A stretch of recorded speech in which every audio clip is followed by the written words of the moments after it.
आज के लेक्चर में हम पढ़ेंगे ज्योग्राफी। ज्योग्राफी में हम पढ़ेंगे अफ्रीका महाद्वीप। इसके पहले मैंने आपको एशिया महाद्वीप और यूरोप महाद्वीप के सभी फैक्ट बता दिए। तो आज हम अफ्रीका महाद्वीप पढ़ेंगे जो सभी एग्जाम के पॉइंट ऑफ व्यू से बहुत इंपॉर्टेंट है।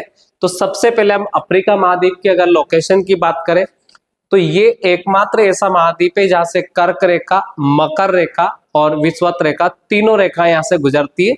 तो ये पृथ्वी के बीच में है इसका मतलब। अब इसकी लोकेशन देखते हैं कि इसके पूर्व में कौन है, पश्चिम में कौन है। तो सबसे पहले अगर हम देखें ये अफ्रीका महाद्वीप आपको दिखाई दे रहा होगा। ये पूरा का पूरा जो मैप है सिर्फ अफ्रीका महाद्वीप का है।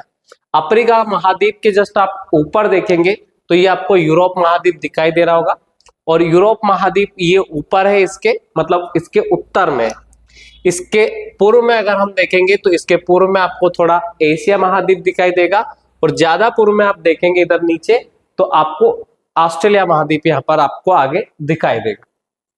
पश्चिम में बात करें तो पश्चिम में इसके नॉर्थ अमेरिका और साउथ अमेरिका रहेगा क्योंकि इधर आपका अटलांटिक ओशन है। तो सबसे पहले इसकी लोकेशन मैंने आपको बताई। लोकेशन में अगर हम देखें तो उत्तर में यूरोप महाद्वीप है, इसके पश्चिम में नॉर्थ अमेरिका और साउथ अमेरिका है और इसके नॉर्थ ईस्ट में अगर देखेंगे तो आपको एशिया महाद्वीप दिखाई देगा और पूर्व में भी आपको एशिया और साउथ ईस्ट में अगर आप देखेंगे तो यहाँ पर आपको दिखाई देगा ऑस्ट्रेलिया महाद्वीप। अब साउथ अफ्रीका के कुछ प्रमुख देशों को मैं आपको यहाँ पे बता देता हूँ जिसके बारे में हमें फैक्ट याद रखने होंगे। तो सबसे पहले अगर हम देखें तो ये आपको विक्टोरिया झील दिखाई दे रही होगी। इससे रिलेटेड यहाँ से क्वेश्चन आता है क्योंकि ये भूमध्य रेखा पर स्थित है। ये इक्वेटर आपको दिखाई दे रहा होगा, ये इक्वेटर है, ये भूमध्य रेखा पर स्थित है। इसके ऊपर उत्तरी गोलार्ध है, इसके नीचे दक्षिणी गोलार्ध है। ये आपको नीचे दिखाई दे रही होगी, ये मकर रेखा है जो मैंने अभी लाइन ड्रा करी। तो बोत्सवाना, नामीबिया और उसके बाद में ये जो कंट्री दिखाई दे रहे हैं आपको, ये सारे के सारे कंट्री मकर रेखा पे। इसके ऊपर आपको एक रेखा दिखाई दे रही होगी, अगर हम बात करें ये तो इसको हम कर्क रेखा कहते हैं। तो ये कर्क रेखा है। तो तीनों रेखाएं एकमात्र महाद्वीप से गुजरती और वो है आपका अफ्रीका महाद्वीप। इसके प्रमुख देशों की अगर हम बात करें तो यहाँ पर आपको नामीबिया दिखाई दे रहा होगा, ये साउथ अफ्रीका यहाँ पर दिखाई दे रहा होगा। उसके बाद में इथियोपिया है, यहाँ पर अगर हम साउथ सुडान की बात करें, नील नदी यहाँ पर है, चार झील यहाँ पर है, नाइजर यहाँ पर है, नाइजीरिया यहाँ पर है। अभी प्रधानमंत्री नरेंद्र मोदी अभी हाल ही में यहीं गए हुए। उसके बाद में आपको ये अल्जीरिया, ट्यूनीशिया, मोरक्को, ये सारे, इजिप्ट, ये सारे के सारे इसके प्रमुख कंट्री है। अब सीधे हम इसके फैक्ट की बात करते हैं। तो फैक्ट में अगर हम देखें विश्व का दूसरा सबसे बड़ा महाद्वीप है अफ्रीका। विश्व का सबसे बड़ा महाद्वीप कौन सा है? तो विश्व का सबसे बड़ा महाद्वीप मैंने आपको एशिया बताया था। तो विश्व का दूसरा सबसे बड़ा महाद्वीप कौन सा हो जाएगा? अफ्रीका, जो जिब्राल्टर जल संधि के द्वारा यूरोप से अलग होता है। भूमध्य सागर के बगल में ही है जिब्राल्टर जल संधि, ये आपको याद रखना है। तो भूमध्य सागर के बगल में यूरोप और अफ्रीका के बीच में कौन सी जल संधि है? जिब्राल्टर जल संधि। इसके पूर्व में हिंद महासागर है, हमने लोकेशन देखी थी। किसके पूर्व में क्या है? हिंद महासागर है। पश्चिम में इसके अटलांटिक महासागर है और इसे कॉन्टिनेंट ऑफ कॉन्ट्रास्ट कहा जाता है। कॉन्टिनेंट ऑन कॉन्ट्रास्ट का मतलब होता है विरोधाभास। अब विरोधाभास इसलिए कहा जाता है कि इसमें सारी चीजें पाई जाती है, कहीं पे गर्मी है यहाँ पर तो कहीं पे ठंड है और इसमें तीनों रेखाएं यहाँ से गुजरती है। तो विरोधाभासों का अगर महाद्वीप की बात करें तो वो है आपका अफ्रीका महाद्वीप। तो इसके मेन फैक्ट में देखेंगे, संसार का दूसरा सबसे बड़ा महाद्वीप अफ्रीका है। जिब्राल्टर जल संधि के द्वारा ये अलग होता है यूरोप से और इसके पूर्व में हिंद महासागर है और पश्चिम में अटलांटिक महासागर है। उसके बाद में से कॉन्टिनेंट ऑफ कॉन्ट्रास्ट इसे कहा जाता है और अफ्रीका एकमात्र महाद्वीप है जहां से विषुवत व्रत लगभग मध्य भाग से गुजरता है और इसके उत्तर में कर्क व्रत और दक्षिण में इसके मकर व्रत है। तो ये मेन फैक्ट हो गए। उसके बाद आगे अगर हम देखें तो अफ्रीका की सबसे बड़ी झील है विक्टोरिया झील। विक्टोरिया झील वही है जहां से नील नदी का उद्गम होता है। तो मैंने आपको बताई थी केनिया के जस्ट बगल में। तो विक्टोरिया झील यहाँ की ऐसी झील है जहां से नील नदी का उद्गम होता है। नील नदी दुनिया की सबसे लंबी नदी है। बड़ी नदी में अमेजन याद रखना है, दुनिया की सबसे बड़ी नदी है अमेजन। बहाव की दृष्टि से अगर अपन बेसिन के हिसाब से देखें तो अमेजन सबसे बड़ी रिवर आती है, जबकि लंबाई के आधार पर देखें तो नील नदी सबसे लंबी है। नील नदी अफ्रीका महाद्वीप में आती है, जबकि अमेजन साउथ अमेरिका में आती है। तो विक्टोरिया झील से ही नील नदी का उद्गम होता है और यहां से होकर विषुवत रेखा गुजरती है और विश्व की सबसे लंबी नदी का उद्गम भी यहीं से होता है, जो सहारा के रेगिस्तान से होते हुए भूमध्य सागर में जाकर गिरती है। मैं आपको मैप में दिखा भी देता हूं ताकि आपको अच्छे से याद रह जाए कि अगर आप ये देखेंगे, यहाँ विक्टोरिया झील आपको दिखाई दे रही है, विक्टोरिया झील यहाँ से यहाँ दिखाई दे रही है, यहीं से नील नदी का उद्गम होता है। तो यहाँ से होते हुए नील नदी यहाँ से जाकर इजिप्ट में होते हुए ये भूमध्य सागर में जाकर गिर जाती है। यहाँ लिखा है मेडिटेरियन सी, तो ये मेडिटेरियन सी जो है ये भूमध्य सागर है, यहीं पे जाकर नील नदी मिलती है। तो आपको पता होना चाहिए कि नील नदी का उद्गम स्थल कहाँ है। तो नील नदी का उद्गम स्थल है भूमध्य रेखा पर बनी हुई विक्टोरिया झील, और ये कहाँ पर जाती है, तो ये जाती है आपके भूमध्य सागर में जाकर गिर जाती है। तो विक्टोरिया झील भूमध्य रेखा पर स्थित है, ये आपको याद रखना है। यहां से कौन सी नदी का उद्गम हुआ है, तो नील नदी का उद्गम हुआ है। नील नदी के बारे में क्या फैक्ट है, तो आपको याद रखना संसार की सबसे लंबी रिवर है। और नील नदी का वरदान किसे कहा जाता है, तो नील नदी का वरदान कहा जाता है इजिप्ट को, मतलब मिस्र को कहा जाता है। ये आपको फोटो में दिखाई भी दे रही है, ये विक्टोरिया झील है और यहीं से होता है नील नदी का उद्गम। उसके बाद में अगर हम बात करें, ये आपको फोटो में नील नदी दिखाई दे रही है, तो ये नील नदी है जो कहां से निकलती है, तो विक्टोरिया झील से, और जाती कहां पर है, भूमध्य सागर में जाकर गिर जाती है। उसके बाद में अगर हम बात करें, अफ्रीका महाद्वीप में बुशमैन जनजाति जो होती है वो कालाहारी मरुस्थल में रहती है। अब कालाहारी मरुस्थल कहां पर है, तो कालाहारी मरुस्थल है साउथ अफ्रीका में। अफ्रीका में तो है, पर उसमें भी जो साउथ अफ्रीका देश है वहां पर बुशमैन आपको मिलेंगे और कालाहारी के मरुस्थल में ये पाए जाते हैं। उसके बाद पिग्मी जनजाति के जो लोग हैं वो कांगो के बेसिन में पाए जाते हैं। कांगो नदी का पहले का नाम जायरे भी इसे बोलते हैं, पर जब कांगो देश से होकर ये जाती है और अपना जो पूरा का पूरा वाटर अटलांटिक ओशन में गिरा देती है, तो इसको हम कहते हैं पिग्मी। तो पिग्मी जनजाति के जो लोग होते हैं कांगो नदी के आसपास रहते हैं। उसके बाद ये बद्दू है, तो बद्दू जनजाति के जो लोग होते हैं वो सहारा के मरुस्थल में रहते हैं। सहारा अफ्रीका के नॉर्थ वेस्ट वाले रीजन में है।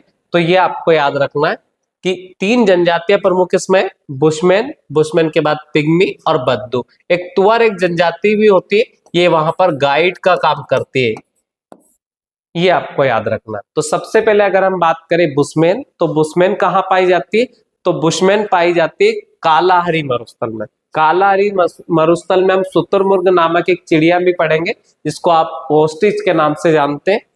पिग्मी कांगो के बेसिन में पाए जाते हैं और बद्दू सहारे के रेगिस्तान में पाए जाते हैं। और सहारा में पाई जाने वाली तुअर जनजाति जो होती है, यहाँ पर विदेशी पर्यटकों के लिए मार्गदर्शक का काम करती है, मतलब गाइड के रूप में ये काम करते हैं। अफ्रीका की जो कांगो नदी है वो विषुवत रेखा को 2 बार काटती है, जबकि लिम्पोपो नदी है मकर रेखा को 2 बार काटती है। ये आपको पता होना चाहिए कि कांगो नदी विषुवत रेखा को कितनी बार काटती है। काटने का मतलब 2 बार इसे क्रॉस कर जाती है।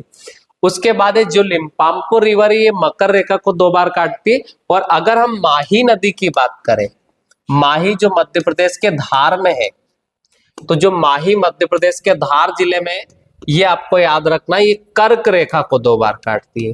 तो तीनों रेखाएं कर्क, मकर और विषुवत या भूमध्य रेखा जिसको आप कहते हैं, तीनों को याद रखना है कि कौन सी रिवर काटती है। तो अगर हम बात करें अफ्रीका की जो कांगो रिवर है, तो ये विषुवत रेखा को 2 बार काटती है, लिम्पोपो मकर रेखा को 2 बार काटती है। जो माही नदी है मध्य प्रदेश के धार से निकलती है और जो आपकी कर्क रेखा है उसको 2 बार काटती है। अफ्रीका का जो ट्रांसवाल क्षेत्र है ये जेब्रा के लिए फेमस है और जिराफ के लिए भी। जेब्रा और जिराफ जो दोनों प्रकार के दोनों एनिमल है ये ट्रांसवाल क्षेत्र में पाए जाते हैं। तो जेब्रा और जिराफ के लिए अफ्रीका का कौन सा क्षेत्र फेमस है, तो ट्रांसवाल, ये आपको पता होना चाहिए। तो इसमें अगर देखें तो आपको प्रमुख जनजातियां बुशमैन है, पिग्मी है, बद्दू है। तो बुशमैन काला अरी के मरुस्थल में पाए जाते हैं, पिग्मी कांगो के बेसिन में पाए जाते हैं और बद्दू सहारा के रेगिस्तान में। तुआरेग जो जनजाति है वो साउथ मतलब सहारा की जो रेगिस्तान की अगर हम बात करें, जो दुनिया का सबसे बड़ा रेगिस्तान है, वहां पर गाइड का काम करती है। उसके बाद में नदी की बात करें तो जो कांगो रिवर है, जिसका पहले का नाम जायरे है, कांगो बाद में बनती है, तो कांगो जो नदी है वो ईश्वत रेखा को 2 बार काटती है, लिम्पाम्पो मकर रेखा को 2 बार काटती है। और जो माही नदी है वो जो मध्य प्रदेश में है, भारत के मध्य प्रदेश के धार में, ये कर्क रेखा को 2 बार काटती है। ट्रांसवाल क्षेत्र जेब्रा के लिए फेमस है और जिराफ के लिए। उसके बाद में अफ्रीका में उष्ण घास के मैदान को सवाना कहते हैं। क्या कहते हैं? सवाना। जबकि शीतोष्ण घास के मैदान को वेल्ड कहते हैं। ये आपको पता होना चाहिए। उष्ण घास के मैदान को क्या कहते हैं हम? सवाना। जबकि शीतोष्ण घास के मैदान को क्या कहते हैं? वेल्ड कहते हैं। उसके बाद में आपको अगला है अफ्रीका महाद्वीप का जो सबसे लंबा रेल मार्ग है, इसका नाम है केप काहिरा रेल मार्ग। तो केप काहिरा जो रेल मार्ग है, साउथ अफ्रीका के केप टाउन से लेकर मिस्र के काहिरा तक है।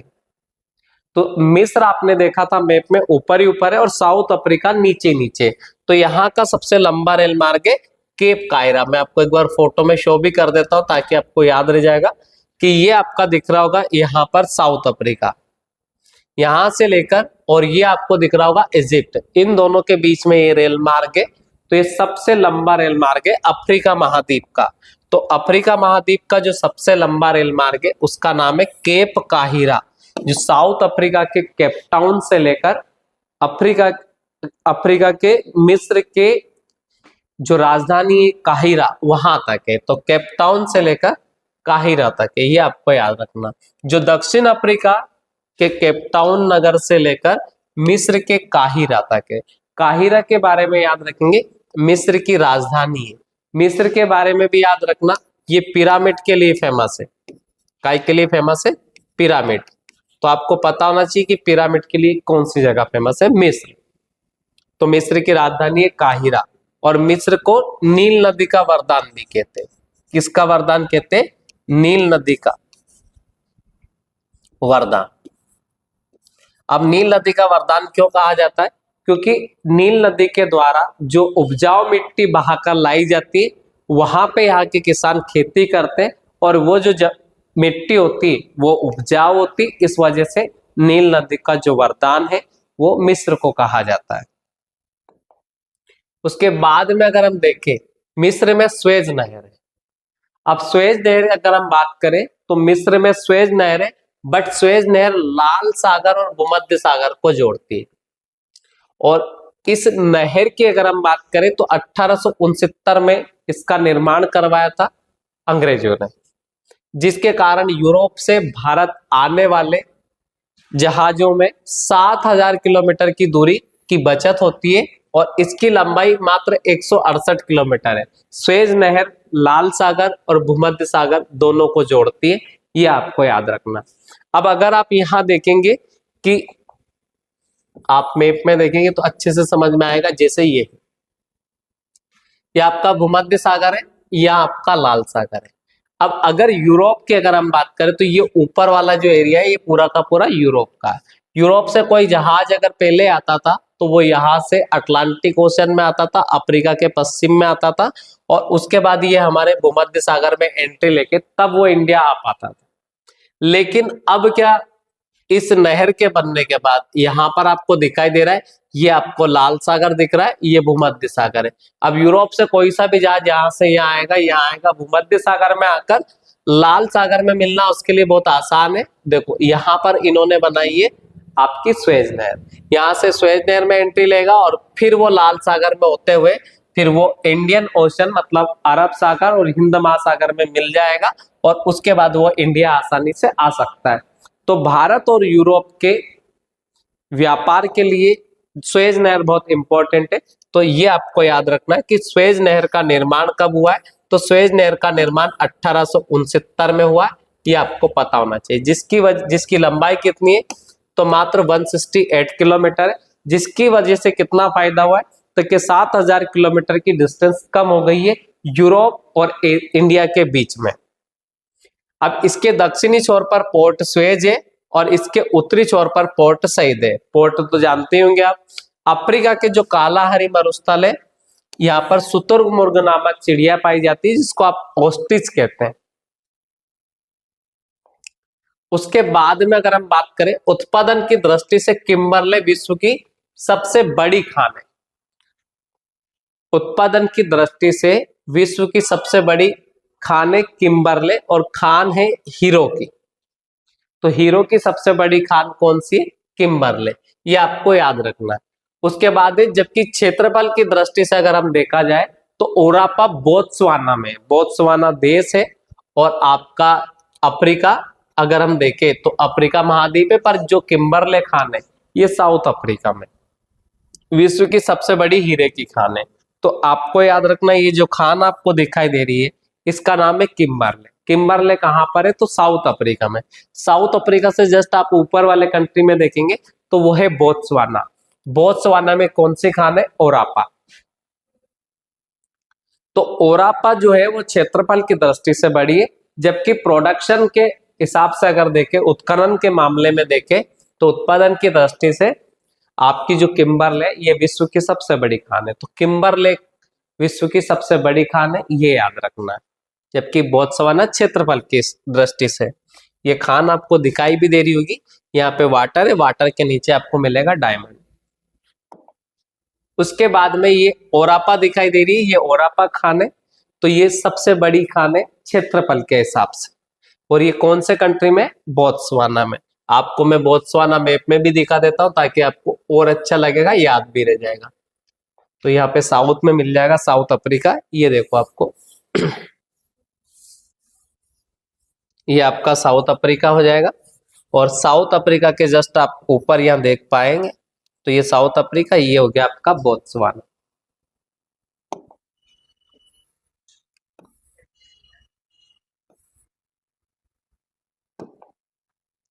अब उसके बाद विश्व का सबसे विशाल हीरा 3106 कैरेट का मिला था और ये 1905 को मिला था। और ये कहां पर मिला? तो इसका नाम रख दिया गया कुलीनान हीरा।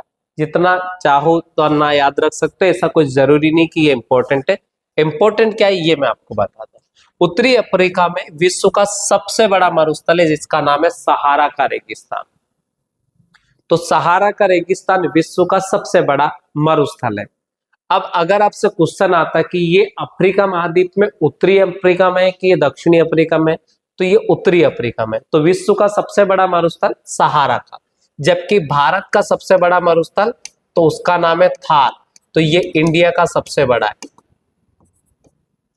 जबकि जो मंगोलिया की बात करें तो मंगोलिया में गोबी का मरुस्थल है। तो गोबी का मरुस्थल जिसको हम कहते हैं ये एशिया का सबसे बड़ा मरुस्थल है। तो गोबी का मरुस्थल है एशिया का सबसे बड़ा। जबकि अफ्रीका में जो दक्षिण अफ्रीका वाला एरिया है उसका सबसे बड़ा मरुस्थल कौन सा है? तो उसका नाम है कालाहारी का मरुस्थल। और उत्तरी अफ्रीका में तो सहारा का मरुस्थल। एशिया का सबसे बड़ा मरुस्थल तो उसका नाम है, मरुस्थल बोल दीजिएगा या रेगिस्तान, वो है गोबी का। भारत का सबसे बड़ा थार, नाम तो सुना होगा आपने, थार। उसके बाद उत्तरी अफ्रीका में विश्व का सबसे विशाल मरुस्थल का नाम है सहारा। ये इतने वर्ग किलोमीटर में फैला हुआ है, ये याद रखना। 4 झील इसी मरुस्थल में। अब इसीलिए ये इंपॉर्टेंट है कि सहारा के रेगिस्तान में जो सबसे बड़ी झील है उसका नाम क्या है? तो उसका नाम है 4 झील। दक्षिण अफ्रीका में कौन सा मरुस्थल है? तो कालाहारी का मरुस्थल है जिसमें अपन ने पढ़ा था बुशमैन नामक एक आदिम जनजाति पाई जाती है। तो कालाहारी का मरुस्थल है साउथ अफ्रीका में। उत्तरी अफ्रीका में सहारा का मरुस्थल। एशिया में कौन सा मरुस्थल है? तो एशिया में सबसे बड़ा है मंगोलिया में गोबी का रेगिस्तान जिसको हम कहते हैं। और थार का रेगिस्तान है भारत के राजस्थान में और पाकिस्तान वाले एरिया में। उसके बाद ये फोटो में आपको दिखाई दे रहा होगा, ये बालू रेत के टीले हैं और ये है आपका सहारा का रेगिस्तान। उसके बाद में ये कालाहारी का मरुस्थल आपको दिखाई दे रहा होगा, ये साउथ अफ्रीका में। तो ये साउथ अफ्रीका का है। और इसके पहले जो मैंने बताया था वो अफ्रीका में ही है पर उत्तर वाले भाग में, तो इसको उत्तरी अफ्रीका में हम बोल सकते हैं।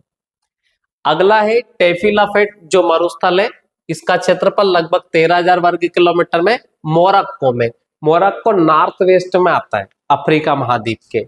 और एटलस पर्वत उत्तरी पश्चिमी अफ्रीकी महाद्वीप में स्थित है और यह अल्जीरिया, टूनीशिया व मोरक्को में 2500 वर्ग किलोमीटर की लंबाई में विस्तरित है। यह एक नवीन वलित पर्वत है और इसकी सबसे जो ऊंची चोटी का नाम है टाउ बकल। तो आपको पता होना चाहिए कि एटलस पर्वत कहाँ है। तो एटलस पर्वत अफ्रीका में नॉर्थ वेस्ट में। कौन से कंट्री में है? तो ट्यूनीशिया में और मोरक्को और अल्जीरिया जैसे कंट्री में 2500 किलोमीटर में फैला है। उसके बाद में इसकी जो सबसे ऊंची चोटी का नाम क्या है? तो उसका नाम है टाउ बकल और ये मोरक्को में स्थित है। उसके बाद में अगर हम देखें तो ये फोटो में आप देख पा रहे होंगे, इसका नाम है एटलस पर्वत। है कहां पर? ये मोरक्को, अल्जीरिया, ट्यूनीशिया। उसके बाद अगर हम देखें कि साउथ अफ्रीका का जोहान्सबर्ग में स्वर्ण नगर इसे कहा जाता है। तो जो साउथ अफ्रीका का जोहान्सबर्ग है इसको हम गोल्ड सिटी कहते हैं, जबकि किम्बरले को डायमंड सिटी कहते हैं। हीरो का नगर किसे कहा जाता है? किम्बरले को। किम्बरले में उत्पादन की दृष्टि से सबसे बड़ी खान है हीरो की, जबकि क्षेत्रफल में हमने पढ़ा था कि बोत्सवाना की जो ओरापा खान है। तो साउथ अफ्रीका के जोहान्सबर्ग को गोल्ड सिटी कहते हैं, जबकि किम्बरले को डायमंड सिटी कहते हैं। और मध्य प्रदेश में हम डायमंड सिटी कहते हैं पन्ना को।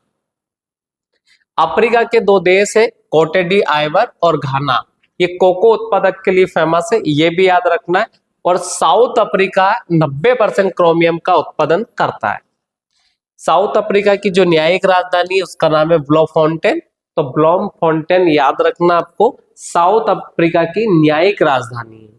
तो इसमें सबसे ज्यादा इंपॉर्टेंट है कि जोहान्सबर्ग को गोल्ड सिटी कहते हैं, देन हीरो का नगर मतलब डायमंड सिटी कहते हैं किम्बरले को। और क्रोमियम का सबसे ज्यादा उत्पादन कौन करता है? तो साउथ अफ्रीका करता है। और अफ्रीका की जो न्यायिक राजधानी है वो ब्लोमफोंटेन है। उसके बाद में अगर हम बात करें, अफ्रीका महाद्वीप में सर्वाधिक चाय उत्पादित करने वाला देश है कीनिया। तो कीनिया, तो सबसे याद रखना है कि सर्वाधिक चाय उत्पादक देश कौन सा है? साउथ अफ्रीका में, मतलब अफ्रीका महाद्वीप में कीनिया। सबसे ज्यादा जैतून उत्पादक देश का नाम है ट्यूनीशिया। याद रखना आपको, ट्यूनीशिया। तो जैतून उत्पादन में ट्यूनीशिया है, चाय उत्पादन में कीनिया। उसके बाद है स्टेनली जलप्रपात है कांगो नदी पर, जबकि विक्टोरिया जलप्रपात है जाम्बेजी नदी पर। ये दोनों फैक्ट भी याद रखना है। स्टेनली जलप्रपात कहां पर है? कांगो नदी पर है। विक्टोरिया जलप्रपात कहां पर है? जाम्बेजी नदी पर। विक्टोरिया से याद रखेंगे, टीवीएस विक्टर किसी से भी याद रख सकते हो। तो विक्टोरिया जलप्रपात की अगर हम बात करें तो जाम्बेजी नदी पर है, और स्टेनली जलप्रपात की बात करें कांगो नदी पर है। कांगो याद नहीं रहता तो कंगा याद रख सकते हो, वो हम स्टैंड से लेते हैं, बस स्टैंड से लेते हैं, उसी से भी याद रख सकते हो। नील नदी का उद्गम स्थल विक्टोरिया झील है, ये मैं आपको ऑलरेडी एक्सप्लेन कर चुका हूं। और विक्टोरिया झील की अगर हम बात करें तो ये भूमध्य रेखा पर स्थित है। आसवान बांध नील नदी पर बना बांध है। तो आसवान याद रखो कि आसवान तक है, और नील नदी पर है तो नीला नीला आसमान आपने सुना होगा, उसी से भी आप याद रख सकते हो। मध्य अफ्रीका में बहने वाली जो जायरे रिवर है, ये भारी मात्रा में अफ्रीकी महाद्वीप का जल ले जाती है, और ये कांगो से होकर गुजरती है और अटलांटिक महासागर में ले जाती है। इसके अंतिम भाग में कांगो नाम से इसे जाना जाता है, और कांगो कंट्री भी उधर पड़ता है। तो याद रखना कि कांगो रिवर या जायरे रिवर कौन से ओशन में गिरती है? तो अटलांटिक ओशन में गिरती है। किस दिशा में बहती है? तो वेस्ट में बहती है। जाम्बिया में जाम्बेजी नदी पर निर्मित करीबा बांध है, अफ्रीका में सर्वाधिक जल विद्युत पैदा करने वाला बांध। तो अफ्रीका महाद्वीप में सर्वाधिक जल विद्युत उत्पन्न कहाँ होता है? तो करीबा बांध से होता है। कौन सी नदी पर बना है ये? तो जाम्बेजी नदी पर बना हुआ है। जेम्बेजी लिखा है बट आप जाम्बेजी भी याद रख सकते हो। कौन से कंट्री में ये? तो जाम्बिया में। ये आपको करीबा बांध दिखाई दे रहा होगा, और ये रिवर का नाम है जाम्बेजी। करीबा बांध से सर्वाधिक जल विद्युत उत्पन्न होता है यहाँ पर। जबकि एशिया में जल विद्युत उत्पन्न करने वाला देश कौन सा है? तो एशिया में जल विद्युत उत्पन्न करने वाले देश का नाम है जापान। यूरोप में इटली और स्वीडन है। उसके बाद में अगर हम बात करें कि नील नदी पर बसा सबसे बड़ा शहर है काहिरा, और काहिरा कैपिटल है मिस्र की, या आप इजिप्ट पढ़ सकते हैं। दक्षिण अफ्रीका में 6 देश है, जैसे कि अंगोला है, बोत्सवाना है, मोजाम्बिक है, तंजानिया है, जाम्बिया है और जिम्बाब्वे है। इसको फ्रंट लाइन स्टेट भी कहा जाता है क्योंकि ये दक्षिण में है सारे के सारे, और ये बाउंड्री बनाते हैं नीचे, तो ये सीमावर्ती राज्य होने के कारण इन्हें फ्रंट लाइन स्टेट भी कहा जाता है। तो आपको संख्या याद रखनी है, अगर कंट्री याद रहता तो अच्छी बात है, वैसे मैं आपको लास्ट में बता दूंगा कि अंगोला, बोत्सवाना, मोजाम्बिक और तंजानिया, जाम्बिया और जिम्बाब्वे ये फ्रंट लाइन स्टेट इन्हें कहा जाता है।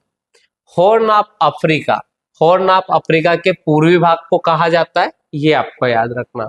तो हॉर्न ऑफ अफ्रीका किसे कहा जाता है? अफ्रीका महाद्वीप के पूर्वी भाग को। भूमध्य रेखा पर स्थित अफ्रीका महाद्वीप के जो देश है उनमें गैबोन है, कांगो है, युगांडा है, कीनिया है, सोमालिया है। ये कंट्री जो भूमध्य रेखा पर स्थित है। उसके बाद अगर हम देखें कि अफ्रीकी महाद्वीप में खजूर उत्पादक देश कौन सा है, तो आपको याद रखना मिस्र, जिसका नाम है इजिप्ट। ये उत्तर में स्थित है और यहीं पर है स्वेज नहर, हमने अभी पढ़ा था। और यहाँ पर मिस्र के किसानों को क्या कहा जाता है? फैला कहा जाता है। उसके बाद गोल्ड कोस्ट के नाम से जाना जाता है घाना को। तो गोल्ड कोस्ट के नाम से जाना जाता है घाना, घाना एक कंट्री का नाम है, इसे क्या कहा जाता है? Gold coast. और सीसल नामक पौधे से यहाँ पर अफ्रीका महाद्वीप में जूट प्राप्त की जाती है। तो सीसल नामक पौधे से जूट प्राप्त की जाती है। याद रखना, शीतल झूठ बोलता है या झूठ बोलती है। उसके बाद है तो जूट याद रह जाएगा आपको। अफ्रीका महाद्वीप को अंध महाद्वीप कहा जाता है क्योंकि ये पिछड़ा हुआ महाद्वीप है। जैसे कि अगर हम बात करें किस किस चीज में पिछड़ा हुआ है, तो आर्थिक, सामाजिक, औद्योगिक और सांस्कृतिक और शिक्षा के क्षेत्र में काफी पिछड़ा हुआ है। इस वजह से इसे क्या कहा जाता है? तो इस वजह से इसे अंध महाद्वीप भी कहा जाता है, गांवों वाला महाद्वीप भी आप इसको बोल सकते हो, क्योंकि सबसे ज्यादा सिटी वाला, सबसे ज्यादा नगरीकृत महाद्वीप है यूरोप। तो यूरोप का जस्ट आप अपोजिट समझ सकते हो अफ्रीका। अफ्रीका महाद्वीप में सबसे ज्यादा देश है 56। ये भी आपको पता होना चाहिए कि सबसे ज्यादा कंट्री किस महाद्वीप में, तो अफ्रीकी महाद्वीप में। सबसे ज्यादा गांव किस महाद्वीप में, तो इसी महाद्वीप में।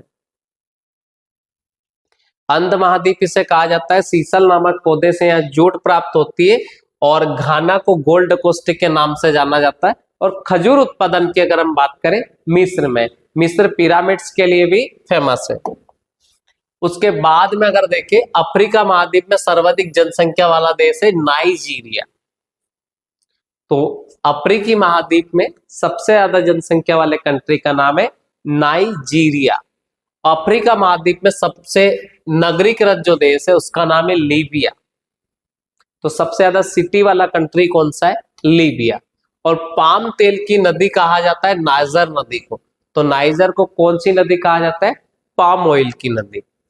मिस्र को एशिया और यूरोप महाद्वीप का जंक्शन कहा जाता है क्योंकि ये सेंटर में है।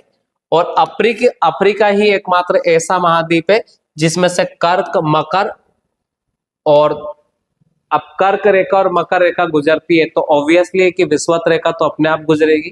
तो तीनों रेखाएं इस महाद्वीप से गुजरती है, कर्क रेखा भी, मकर रेखा भी और विषुवत रेखा भी। ये मैं आपको शुरू में भी बता चुका हूं। तो ये अफ्रीका महाद्वीप में नाइजीरिया सबसे ज्यादा जनसंख्या वाला देश हो गया। लीबिया की बात करें तो सबसे नगरीकृत हो गया। पाम तेल की नदी किसे कहते हैं? नाइजर को कहते हैं। यूरोप का महाद्वीप किसे यूरोप महाद्वीप और एशिया महाद्वीप का जंक्शन किसे कहते हैं? तो आपको याद रखना मिस्र को कहते हैं। एकमात्र महाद्वीप जहां से तीनों रेखाएं गुजरती, कर्क, मकर और विषुवत, तो वह है एशिया महाद्वीप। कांगो जो देश है इसे वनों का देश कहा जाता है। विश्व में जल विद्युत शक्ति की संभावित क्षमता की अगर हम देखें तो इसी देश में है। किलिमंजारो पर्वत है और इसके पूर्वी ढलानों पर छग्गा जनजाति कहवा की खेती करती है। तो कहवा की खेती कौन करता है अफ्रीका में? चग्गा जनजाति के लोग। कहां पर करते? तो किलिमंजारो पर्वत पर करते हैं। तो किलिमंजारो पर्वत कहां पर है? अफ्रीका में। ये भी आपको याद रखना। तो अभी हमने पढ़ा अफ्रीका महाद्वीप के जितने भी इंपॉर्टेंट फैक्ट थे वो सारे के सारे फैक्ट मैंने आपको बताए। इसके बाद अगले वाले वीडियो में मैं आपको उत्तरी अमेरिका के फैक्ट बताऊंगा, और इसके पहले वाले में मैंने यूरोप महाद्वीप के फैक्ट भी बता रखे, और उसके पहले में मैंने एशिया के बताया था। अगर आपको अच्छा लगता है तो देखें। धन्यवाद।